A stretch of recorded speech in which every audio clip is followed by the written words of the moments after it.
Yo, what's going on? What's good, YouTube? It is your boy Primo, and today I'm going to be talking to you guys for the last time about 2K20, or at least for the last time before 2K20 actually comes out.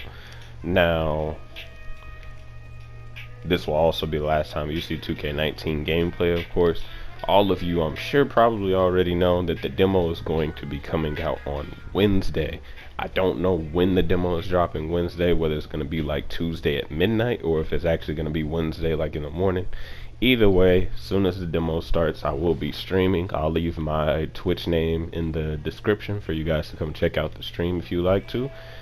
And after, I played around with the demo a little bit, got all the information I can get from it, I'll be dropping a video, if not that night, the morning after, so Thursday morning. But I'm gonna try and make sure I get a lot of information from it, as much gameplay as I can, all the different things I can check out before I make a video on it. So this video right here, I'm gonna be telling you guys about all the information that was taken from Community Day, and then also going over a little bit about, now that I know what I know about the MyPlayer Builder, how I think I'm gonna make my build. And then of course down low you guys can drop, your opinions and what builds you guys might be thinking of making and things like that. And let's get right into it. So Community Day was just a few days ago. 2K brought out a few of the bigger YouTube names to play the game and check things out. Now, of course, I believe this was them playing the demo early. It wasn't them playing the full game. So anything you guys are hearing about the park, neighborhoods, affiliations, WNBA my players, all that kind of stuff, none of that stuff is guaranteed yet. It's all just rumors. Nobody knows for sure about any of that kind of stuff. Or if they do, they're not allowed to say anything. So still, anybody that is saying anything and hasn't gotten in trouble for it means they probably don't know what they're talking about. Now, of course, there were a lot of screenshots and everything that came from Community Day.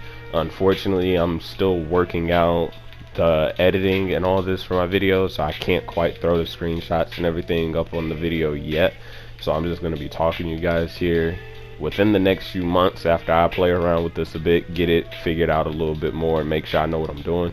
Then I'll get into putting out the screenshots and video clips and getting a little more fancy with the editing and things like that, so that you guys, really it'll be more for me than y'all, like me working on making my videos how I want them to look. But so yeah, like I was saying, Community Day just a few days ago, and the big thing everybody was talking about is the MyPlayer Builder, and then some of the stuff about how gameplay is now. So I'm gonna go over the MyPlayer Builder first, then we'll get into the gameplay. So the MyPlayer Builder, the way that it is looking like this works so far is that you will now be able to completely build your player. Like, that's why it's called the MyPlayer Builder. The archetype system is gone. You guys know how it's been the past few years. It kind of has its own set stuff already in there, basically like templates. You choose out of those templates and then go from there, adjusting your height, weight, wingspan, things like that, and your position to tweak the template of whatever you picked. But it's still, like a set template. Like, it's not hard to make the same thing as somebody else or anything like that. The way it's gonna be in 2K20 is looking like you're making everything, even that there's no set template there for you to start from. You're making your build from scratch. So going through what I've seen people do so far, so of course at first you pick your position, same thing as every year, point guard, shooting guard, small forward, power forward, and center. The one thing I will say is height. Apparently, based on what people are saying, height is very, very important this year. Making your player just an inch taller or an inch smaller can dramatically affect your build. Now I already know that height was a big deal already these past couple years, but it's more of a big deal than it's been these past couple years. For example, my build on 2K19 was a shooting guard, 6'6" sharpshooting shot creator. Now between, like, the biggest difference is like at 6'4" you could speed boost at a certain overall without takeover. My build could still do the same thing with takeover once I hit a certain overall. So, you know, it wasn't that big a deal, wasn't that big a difference. But from what I'm hearing, like, for example, I heard one YouTuber say that for guards, if you make anything above 6'4", it's not gonna be a good look. So height is looking like it's gonna be very, very important this year. Now the good thing is, of course, you can test your build. You can go, as you're making it, you can go and play some, I think it said, my career type games where you can play with your build at whatever overall you choose to test it on, and you can kind of see how it works. Thankfully they added that, because it sounds like with as much as there is going into this and as much as there is going into these builds, it would be really hard to decide what build to make specifically if you didn't get a chance to test it. So it's a good thing they're giving us a chance to test it out and make sure we like it before we dump any money into it or anything this next year. But like I was saying, height is going to be a big deal, and I mentioned that with the positions because I assume positions are going to have minimum and maximum height cutoffs like they've been having. So, you know, you 6'5", 6'6", 6'7" shooting guards, because of the way height is this next year, it might be wanting to go with a 6'3", 6'4" point guard, you know, but we'll see when the game comes out. So after you pick your position, the next thing you go into is where you will be deciding what points you want to put into which attribute classes. So there are 4 different attribute classes. There's finishing, there's shooting, there's playmaking, and there's defense.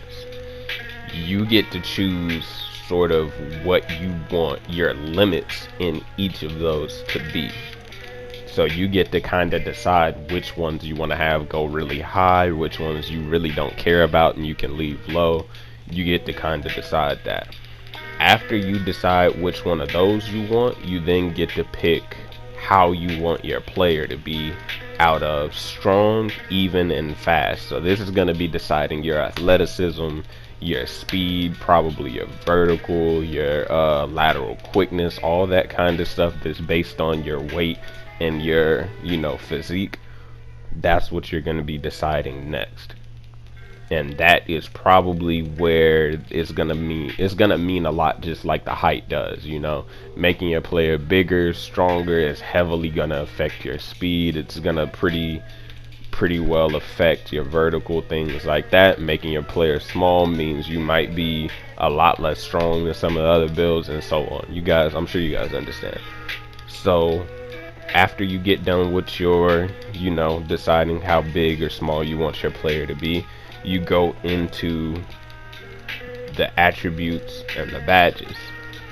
Now, based on where you put the cap for your screen, the screen you first went to where you got to pick where you want your caps to go up to, now on this next screen you get to fill out those caps with attribute points, however many it gives you.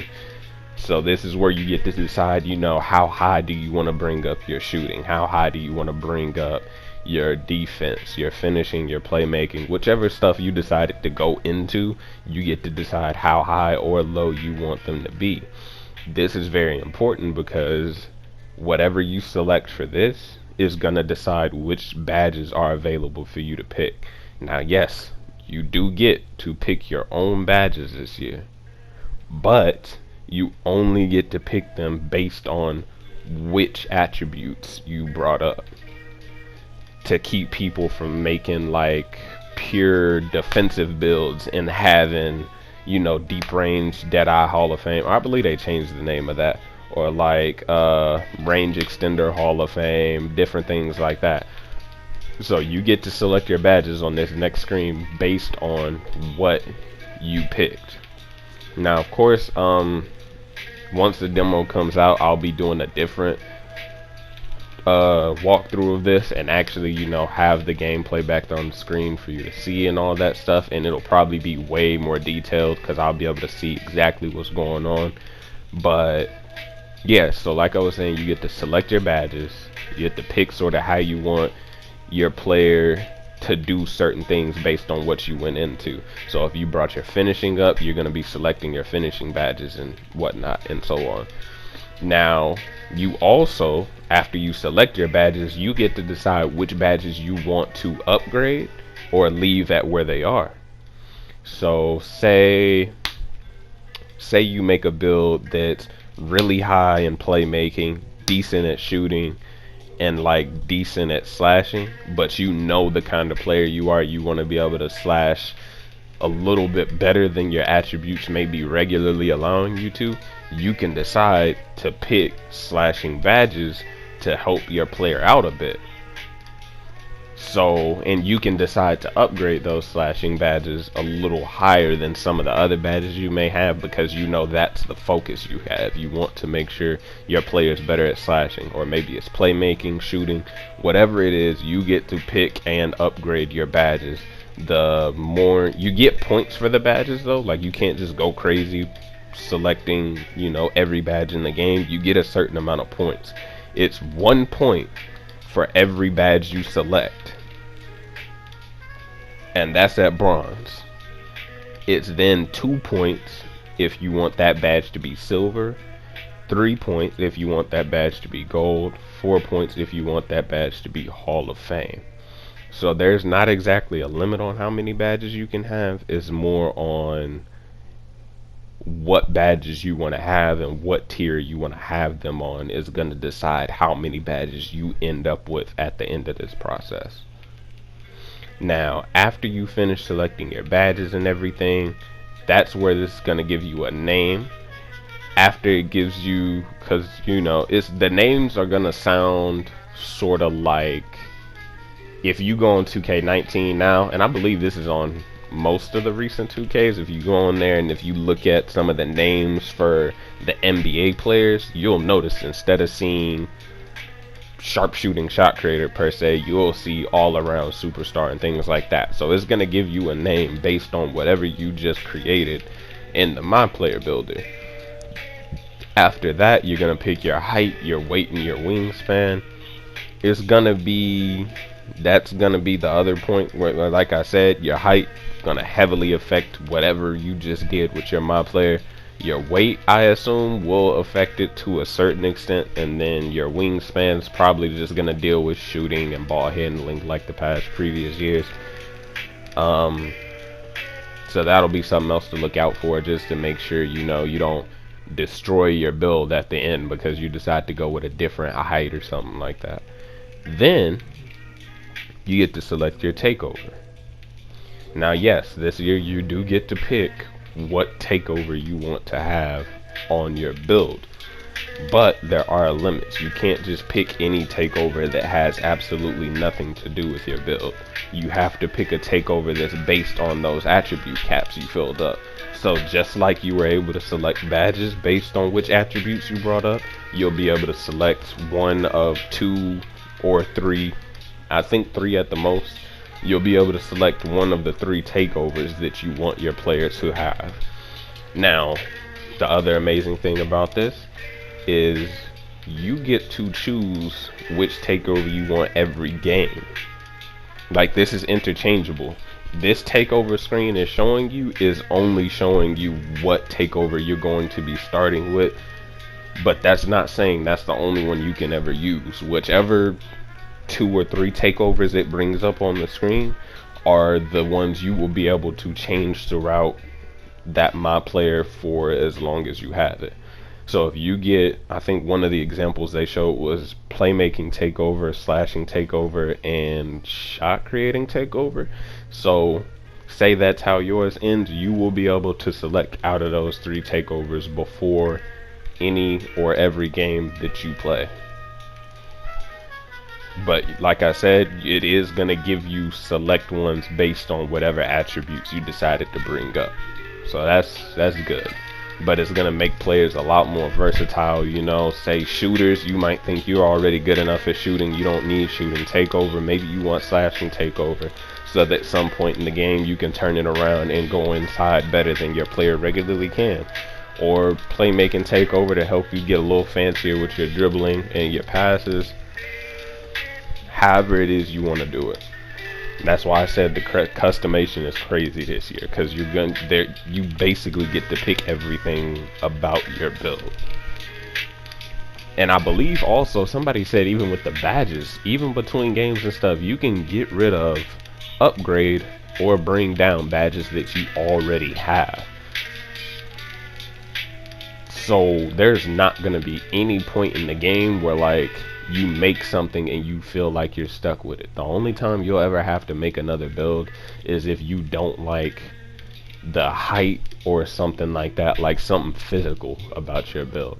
Other than that, your badges, you'll never have to make another build just because you want certain badges at a certain rank or want to have certain badges in general. You'll never have to make another build. Like I know me, I made like 7 builds. And for the most part, it was because I wanted to try out the different takeovers on all of them. Because my main player could only do shot creating and sharpshooting. And I wasn't going to get any other builds to 94. So I had to make one by one a playmaking build, a slashing build, a post scoring build. I had to remake those. This year, you don't have to do that. As long as you build your player right, you'll be able to use those multiple takeovers whenever you want to use them. And for the most part, that's the most I can tell you guys about the MyPlayer Builder right now. Like I said, until Wednesday when I get a little more information on it. But it's looking very exciting based on what went down at Community Day. A lot of people I think are going to be pleased and less frustrated with making their builds now, because you can be a lot more versatile. You might be able to actually make those Kevin Durant, Steph Curry, Russell Westbrook builds this year, and that's going to be pretty fun. Now, getting into the gameplay side, the only bits I know about gameplay that are significant so far is that for dribblers, the whole speed boosting thing is supposed to be changing a lot. That's all I can really say about gameplay so far. The rest is more, I've heard it, but I don't know for sure. So I'll be letting you guys know the rest about this Wednesday. Like I said, I'll be streaming and uploading a video as soon as I can. But I appreciate you guys for watching. Leave your comments down below on what you're going to make. And subscribe for future videos. Peace out.